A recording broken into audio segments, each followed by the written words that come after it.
Rare Music exclusive. I grew up like a savage.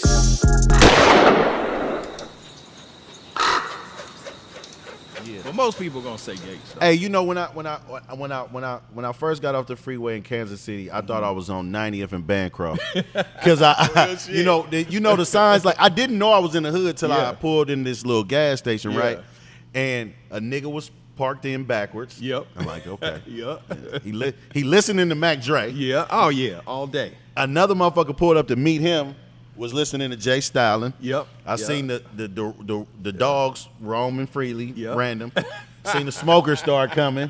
Yeah. I'm like, oh shit, this did. I seen the late night brawls trying to get some drink for the stove closed. I'm like, man, I'm at home, man. You This in the shit, trap. yeah, Nigga, this the shit. Oakland and KC, nigga, it's one and the same. It's bro. one and the same. It's one. When I was coming to this motherfucker, man, I'm like, boy, this is the city. It's the same this shit. is the town. It's crazy, man, because people wouldn't know that here in LA is so much different. Man, night and day. Night and day. But you in California. Yep.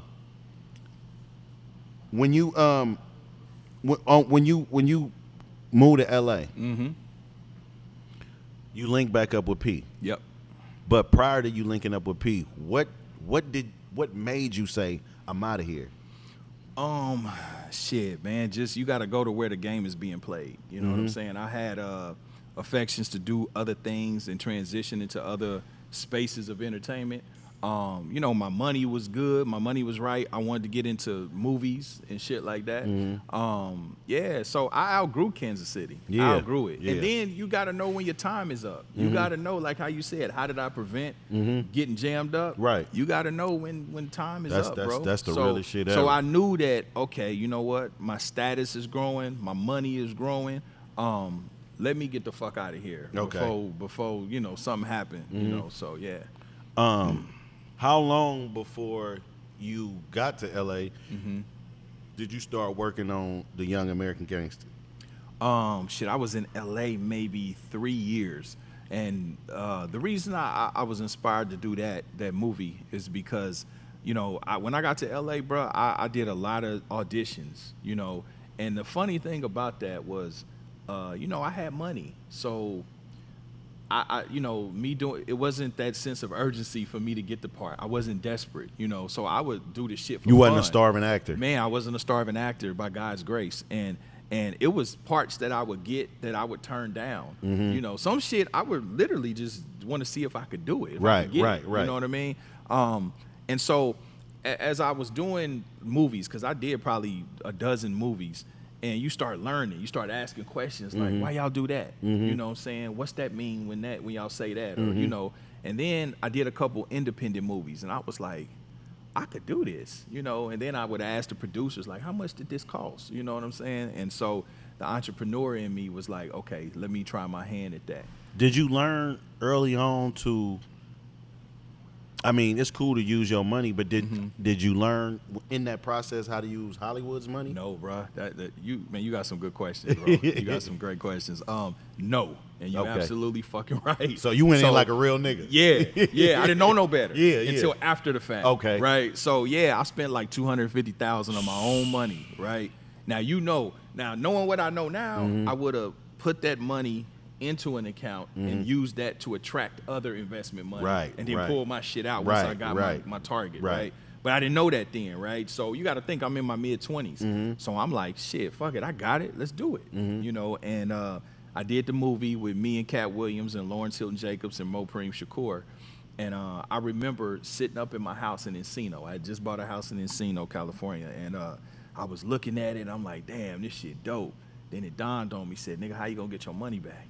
And I was like, damn, that's a good question. And this is why I learned, and I tell the youngsters, like a lot of business people and others, they do business correctly. Before they even spend a dollar, they know where they're going to get their money back from. They know how they're going to monetize it. Right. So this is shit that I had to learn on the fly. You know what I mean? And I ended up going to Cannes Film Festival over in France, in Nice. Who put you up on that? On Cannes? Yeah. My co-producer of my podcast. Producer Ken. That's dope, because everybody don't know. I didn't know. Yeah. I didn't know. Producer Ken said, hey, man, we can go. I do this thing over in France, you know, every year, and they buy films and all of that. You know, man, you should come over there. So, yeah, I went over there to Nice, had a great time. And I end up, it's funny, I end up getting distribution with a company.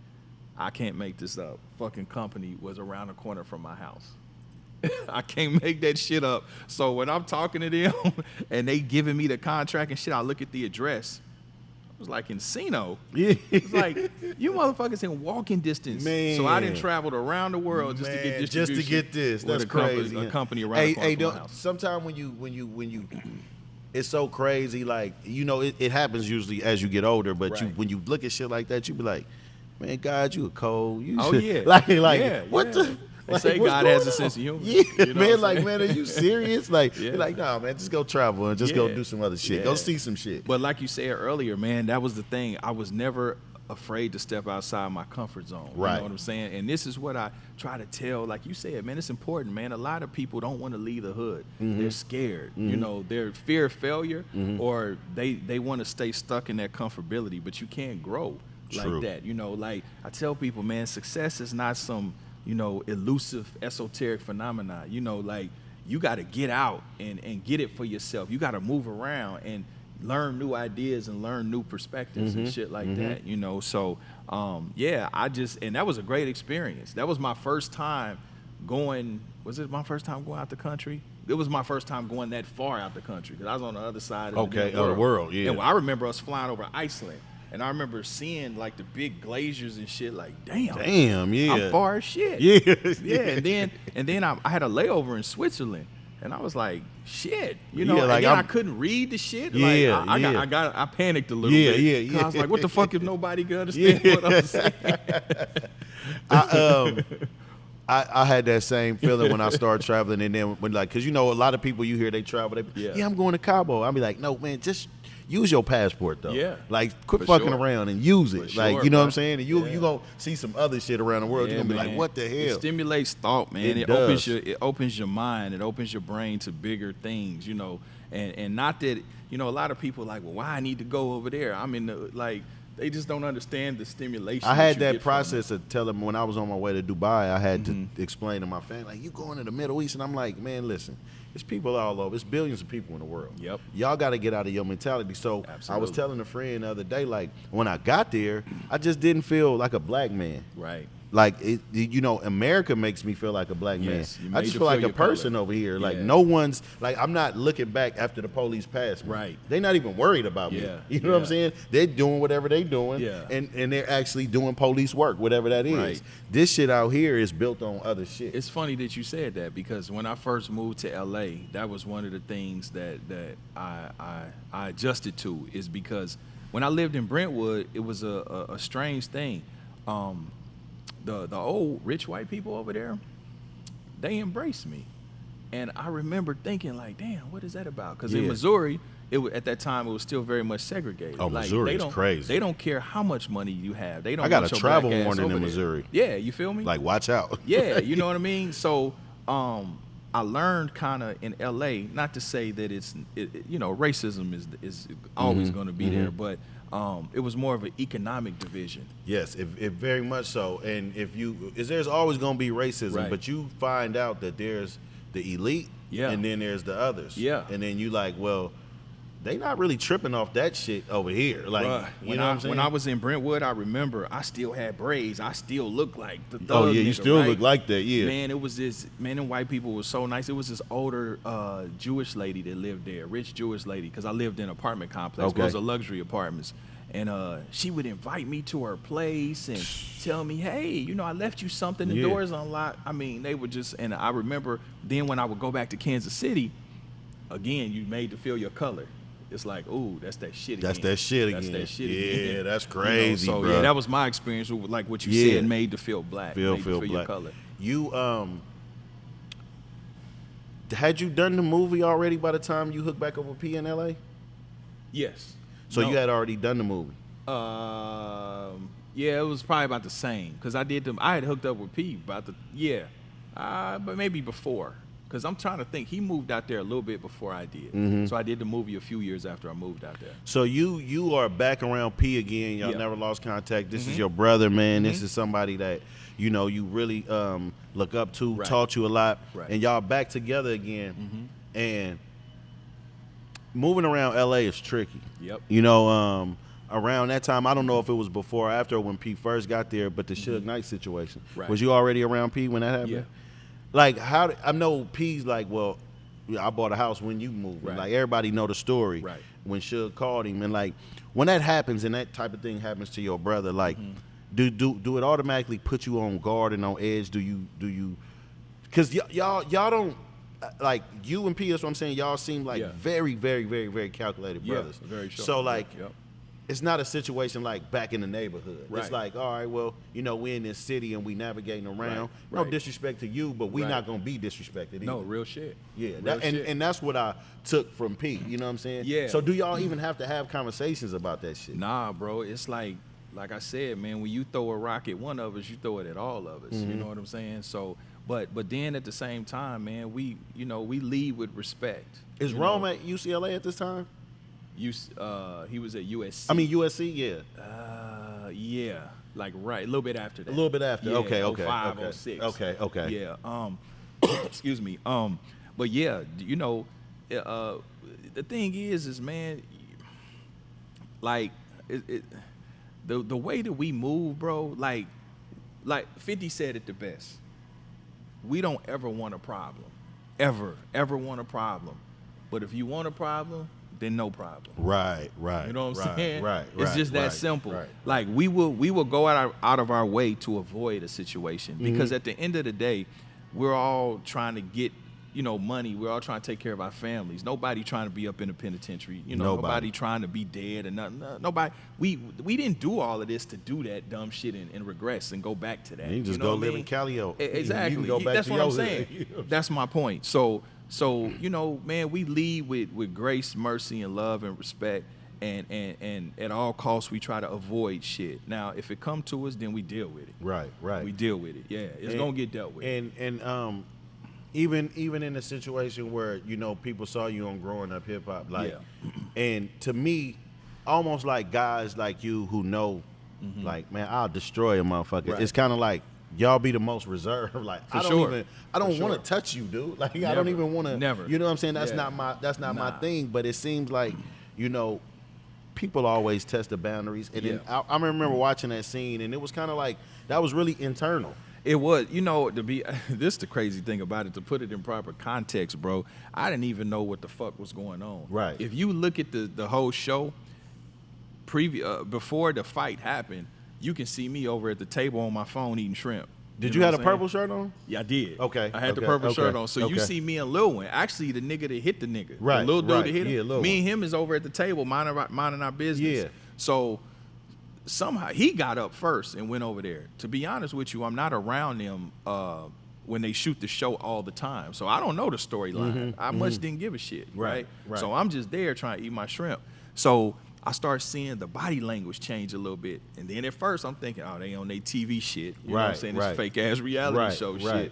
But then Lil Wayne, you know, Lil Wayne really liked that. Yeah. So I could see that his, you know, I was like, hold on, this shit look like it's real. You know what I mean? So that's when I got up and went and stood by Lil Wayne. Okay. And then, nobody knew that he was gonna do that. Yeah. That nigga took off on dude. Yeah, You know what nobody I mean? knew he was gonna But do the way that they edited it, it looked like some people thought like we jumped dude. Right. But that's not, this nigga had like 4 niggas with him. Yeah, I saw some other footage. No, them where he niggas was with ran. Them Niggas ran in the way and the way that cause we got on their ass. Right. You know what I'm saying? Yeah, y'all was So cleaning he shit was up. the one that was just stuck. So that's Yeah. why you see me on his ass, because Yeah. the rest of them ran. Yeah. So that was just I just responded.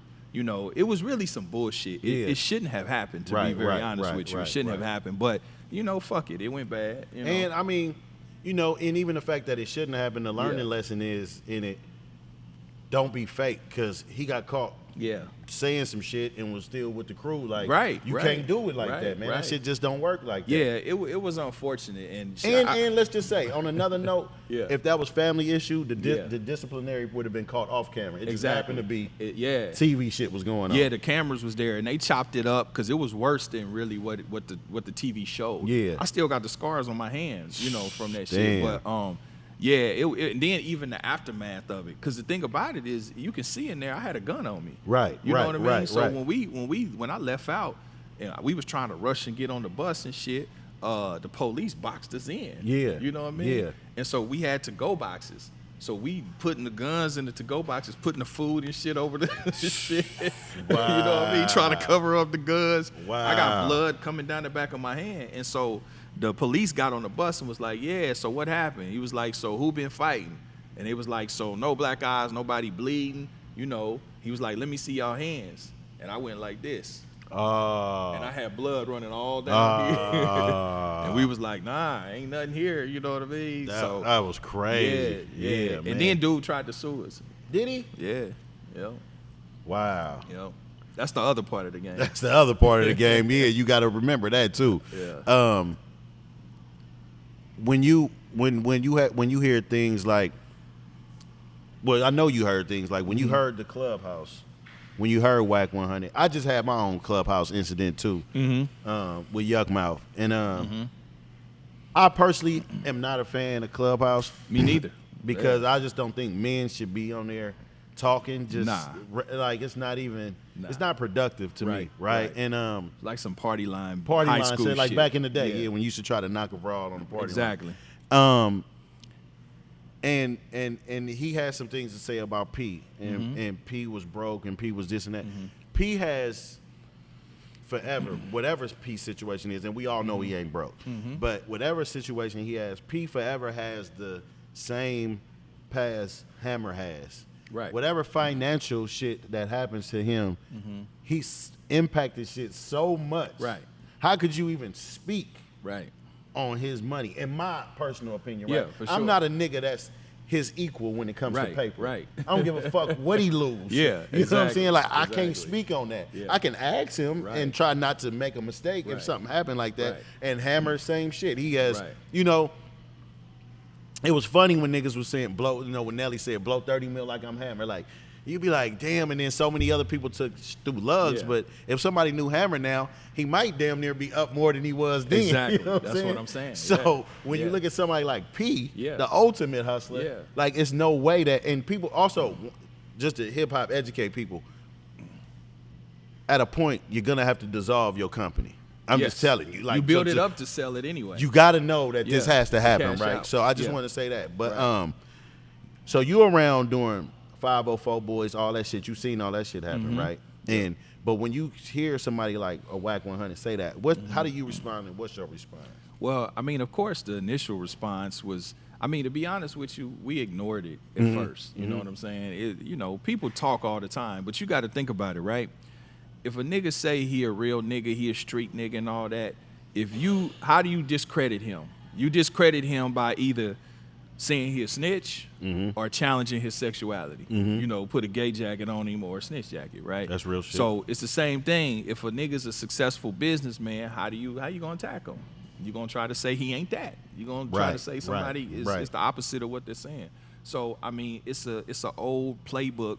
It's an old play from the Hater's Handbook. You know what I'm saying? So I mean, people talk all the time, you know, but in particular to Dude, I think that, you know, like you say, that Clubhouse shit, I don't see the point in that.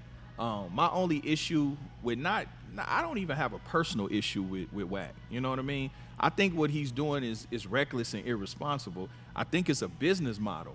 I think that he does that to just get his numbers up. And you know what I'm saying? He took a book out of a page out of Academics and 6ix9ine's book, and he's just a big troll. But it's not worth the risk. Because everybody not playing. You know what I'm saying? Nah. And then I think that, you know, the potential collateral damage that it could cause, because street shit is street shit. Keep it there. But when you start bringing shit to the internet and Clubhouse, now it gets murky, you know. So some of these situations do and can and probably will spill over into the street. Absolutely. You know, so to me, it's not worth a click. Yeah. You know, and trying to monetize your channel. So, you know, my thing is just, especially because, I mean, he my age, you know, and it's not just him. You know, he could probably be considered the ringleader. Right. But it's not just him. But I think when you got the old niggas, you know, doing that type of clown shit, more than the young niggas. Yeah. The young niggas ain't even on Clubhouse like that. Nah, the young niggas You know ain't what on I'm there at saying? all. And I think that, too, Dude could be more effective in the culture if he stopped that bullshit. Because Dude is not unintelligent. No, he's very intelligent. He's not unintelligent. He just chooses to be ignorant. Same thing with Charleston White. Charleston White is not unintelligent. Very intelligent. Just choose to kind of do the ignorant shit. So I think it's a business model. I don't take it personal. P didn't even pay no attention to it. He didn't take it personal either. I seen him address it like one time. I don't know what, maybe Breakfast Club. I'm not sure where it was at. I mean, you know, if he did, he ain't gonna, you know, it was more or less him and everybody else who think like that. Yeah. You know what I'm saying? It was like when you hear P talk, especially about negativity, it's like waiting to hear the Dalai Lama or Buddha talk. Like, what he gonna say? Because he gonna say he gonna give you like an old New Orleans saying, but like some other new intelligent shit with it. Like, you know what I'm saying? Like, I appreciate that from an OG too. Yeah, for sure. But like, that's real with us. Like we really in that spot of trying to do the right thing. You know, we give back to the community. P is giving back to the community for 20 plus years. You know, I've accompanied him in doing that. You know, we try to do positive things in the community and push the culture forward positively. You know what I'm saying? So when you have people like Dude, who has become like a pariah in the culture, it's every other day is some type of, you know, confusion and shit. Like, and I just, you know, I think it's older guys trying to beat the algorithm. Yeah. Like, you know, and OG shouldn't be trying to beat the algorithm. That's what I'm saying. But then too, you know, the public share in that because that controversy and the bullshit is the what public moves share, the executive share in it because and the influencers, the news even the sites. music that they sell like right now. Because if you think about it, right, when Dude said that, right, other media sites everybody pick it up. Right? Yeah. Now, if he had said, man, you know what? Master P, man, that's a good dude. He been giving back to the community in Compton and so many other cities for 20 years. That's, man, y'all need to talk about that. Nobody would have reported it. They wouldn't have reported it at all. Or if he would have came on there and said, man, you know what? Everybody go buy you some Munyatis. Exactly. Everybody go buy one of P products and make this shit bigger than big. They not going to fuck with it. They not going to fuck with it. That shit is crazy. But then again, like I said, the public share in that because that's the shit that they're going to click on. They love a train wreck. They love the circus and the bullshit. So like I said, as it pertains to Dude, you know, at this point, I'll be honest with you, bro. I don't even take none of that shit serious. I don't even, you know, before I was on the fence, kind of like, well, damn, is this nigga trying? Like, what, he think we hoes or what? Yeah. Now, I'm like, nah, this nigga just, you know, he just willing to risk it. Stay on blue. I'm just trying to stay racked up like you. Put an 8 in a 1 and do magic. Tryna stretch hair on like elastic. Eco-friendly drug dealer, I don't waste no plastic. Use all 4 corners of that baggie. All I ever wanted was a bankroll. So I pull up on Champ before the bank close. Say no to stank hoes and stank clothes. No paramedic pimpin', nigga, we don't save hoes. Yeah, rest in peace to Lil' M. My